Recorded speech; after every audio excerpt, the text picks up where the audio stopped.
condena a 3 directivos y un ex editor del diario a 3 años de prisión y además a pagar una multa de $40 millones. Esto por injuria calumniosa pronunciada hace 2 meses contra el presidente de ese país, Rafael Correa. Amigos televidentes de Hechos AM, estamos esta mañana, vamos a conversar con Jofre Campaña. Jofre Campaña es el abogado defensor del periódico El Universo de Ecuador. Este caso ustedes lo conocen muy bien, saben cómo el presidente Rafael Correa demandó a los directivos, a 3 directivos del periódico El Ecuador y al ex jefe de opinión del mismo periódico por $80 millones y pidió 3 años de cárcel para cada una de estas personas. Este juicio obviamente ha creado un debate en toda Latinoamérica, no solo en Ecuador, sino también aquí en el país. Le hemos seguido muy de cerca, sobre todo porque está a la luz del día, ¿no? Sobre el debate, sobre la mesa o en la agenda el tema de la libertad de expresión. Hace apenas unos días se ratificó esa sentencia precisamente por un tribunal en Ecuador y la sentencia obliga a los directivos del periódico precisamente a pagar un monto de $40 millones al presidente Rafael Correa y por supuesto cárcel para algunos de sus miembros. Estamos con Jofre Campaña, como digo, para que nos comente un poco sobre esta situación que por supuesto ha sido el abogado defensor del caso, sobre todo de los representantes del periódico. Jofre, exacto. Bienvenido, muchas gracias por estar con nosotros. Gracias a ustedes. Yo creo que efectivamente este es un caso que genera muchísima preocupación a nivel latinoamericano especialmente. Es un caso sin precedentes en la historia del Ecuador, el hecho de que un presidente esté atrás de una indemnización tan grande, $40 millones, $80 millones inicialmente. Es sumamente grave. Así que he recibido una cordial invitación para contarles el caso, para saber qué es lo que está pasando, porque este no es un caso que involucra a un diario de Guayaquil, que pudiera verse como algo muy restringido, muy limitado. Un hecho aislado. O un hecho aislado, sin lugar a dudas. Este es un tema que realmente trascendió ya las fronteras del Ecuador, porque lo que está en juego, en mucho, es cómo un diario puede ser sentenciado por un tema que puede poner en riesgo la libertad de expresión en general del país. Cómo una sentencia como la que se ha dictado puede llevar a una censura previa. Y no solo eso, sino cómo a través del manejo de la administración de justicia puede lograrse una sentencia con una indemnización millonaria. Entonces la trascendencia no es solamente un caso, ni es un diario, es de una parte la libertad de expresión y de otra parte la corrupción judicial, que puede ser un factor desencadenante en cualquier país de Latinoamérica. Entonces creo que la trascendencia es enorme para todos los países. Jofre, la siguiente pregunta es importante. ¿Sigues pensando que este fallo adolece de consistencia, este fallo que obliga al periódico a pagar $40 millones y cárcel para algunos de los directivos del periódico? Un fallo que representa en su esencia la manipulación del poder ejecutivo en la justicia ecuatoriana. En la justicia ecuatoriana ya no existe independencia, existe una enorme subordinación. Varios jueces que han intervenido en el proceso tomando decisiones vinculadas directa o indirectamente han sido sancionados. Quienes no están a favor de los intereses del presidente, en este caso, reciben sanciones del Consejo de la Judicatura. Hay un escándalo enorme porque hay demasiadas evidencias de que el fallo ni siquiera fue realizado en la Corte por el juez que dice haberlo realizado, sino que fue insertado a través de un mecanismo externo, un pendrive en el computador de la Corte. Un proceso judicial en el que ciertas providencias son anunciadas por el presidente por Twitter antes de que las partes sean notificadas. Audiencias que se adelantan o retrasan en función de los tiempos del presidente, aparte de que no existe en el proceso ninguna demostración de que se hubiera cumplido con el debido proceso, con el derecho de defensa, un enorme atropello en general en el proceso y obviamente con una intencionalidad muy clara, es silenciar a la prensa libre del Ecuador y a partir de ese aprovechamiento lograr además una suculenta indemnización sin antecedentes en la legislación y en la historia ecuatoriana.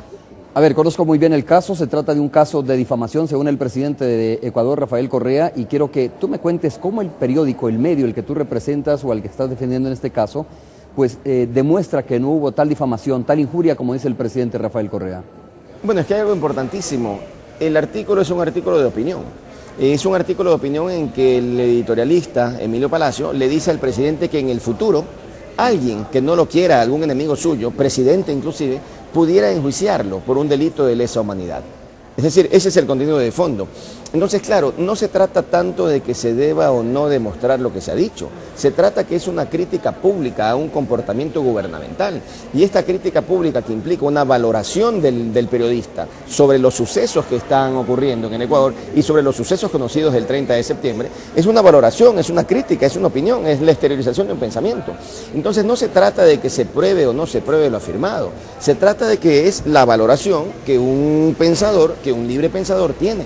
Y ese libre pensador tiene un espacio en un medio libre, pluralista como es Diario del Universo. Entonces, tratar de silenciar al diario, tratar de acusar penalmente, de perseguir penalmente a los directores, implica tratar de implementar la censura previa, lo cual está prohibido constitucionalmente en Ecuador, y no solamente por la Constitución, está prohibido por las normas y convenios internacionales. Entonces, el efecto no es tanto por qué no se prueba o por qué se prueba, sino no se puede silenciar una opinión de un libre pensador en un diario que es un diario pluralista, abierto y que además se ha caracterizado siempre por tener una postura muy crítica independientemente de los sectores políticos que critica. ¿Qué piensas de la responsabilidad de los medios de comunicación al informar en el contexto de este caso que está enfrentando ahora el periódico El Universo? Bueno, yo creo que debe existir responsabilidad ulterior, sin lugar a dudas. Y además ese no es solamente un planteamiento que está sustentado en los criterios internacionales, Comisión Interamericana, Pacto de San José, etcétera, sino que es correcto, debe haber responsabilidad ulterior. Lo que no cabe es censura previa y lo que no cabe es que se intente una responsabilidad ulterior manipulando al sistema de justicia. Eso es terrible. Ojalá, por ejemplo, el Ecuador tuviera la opción de tener un juicio serio, con jueces imparciales, con jueces independientes. Otra sería la historia y otro el resultado. Pero sin lugar a dudas, así como no existe y no puede existir el derecho al insulto, que es indudable, no puede tampoco buscarse la imposibilidad de la crítica pública. Es decir, ese nivel de tolerancia de un gobernante hacia actos cuando son desarrollados en ejercicio de sus funciones deben exigir el planteamiento de una democracia interesante en el sentido de que las críticas hay que asumirlas, hay que enfrentarlas, pero no puede ser que a partir de una crítica pública ante sucesos públicos del 30 de septiembre en que hay diversas versiones en el Ecuador, el presidente opte por lo más sencillo, que es silenciar a los medios. Quiero preguntarte lo siguiente, ¿qué piensas sobre este fallo? ¿Qué antecedentes se quedan plasmados o quedan plasmados ante este fallo que se está dando en Ecuador? ¿Y cómo otros presidentes de América Latina, por ejemplo, podrían emular este tipo de situaciones? Cuando los países permiten que la independencia judicial sea mermada, aunque sea con pequeños escenarios, pequeños pasos, esa independencia puede verse finalmente destruida, que es lo que ocurre en el Ecuador. Entonces, claro, el problema no es solamente de una sentencia en el Ecuador, sino que es una sentencia que puede, a partir de un proceso de manipulación de la justicia, destruir todo el sistema de libertades en un país, no solamente la libertad de expresión, todo el sistema de libertades. Yo, por ejemplo, no podría estar hablando de esto en los Estados Unidos, que es una democracia, o en la Unión Europea siquiera, que son democracias que respetan absolutamente las instituciones, separación de poderes, etcétera. Entonces, lo grave, lo alarmante, si se quiere, para nuestros países, es que ya esta es la consecuencia de un modelo que empezó con Chávez, bueno, un modelo que replica Cuba, un modelo que se afianza ahora con el Ecuador, un modelo que avanza hacia Bolivia, y un modelo que si no se detiene puede traer enormes consecuencias para la libertad de expresión de todo el continente, inclusive de América Latina fundamentalmente. Joffre, muchas gracias por haber estado con nosotros, un gusto haber conversado contigo respecto a este tema. Muchas gracias a ustedes y un mensaje final, es que América Latina no puede cerrar los ojos a lo que acontece en el Ecuador, a lo que acontece con el diario El Universo. Este es un tema que puede empezar con este diario y que puede multiplicarse a otros diarios importantes de la región. Muy bien, hemos comenzado con Joffre Campaña, el abogado defensor del periódico El Universo de Ecuador, quien está enfrentando, como ya lo dijimos, lo comentamos, una demanda millonaria en su contra los directivos y contra el exdirector de opinión de ese periódico. Nosotros hacemos una breve pausa comercial y regresamos con más aquí en Hechos AM.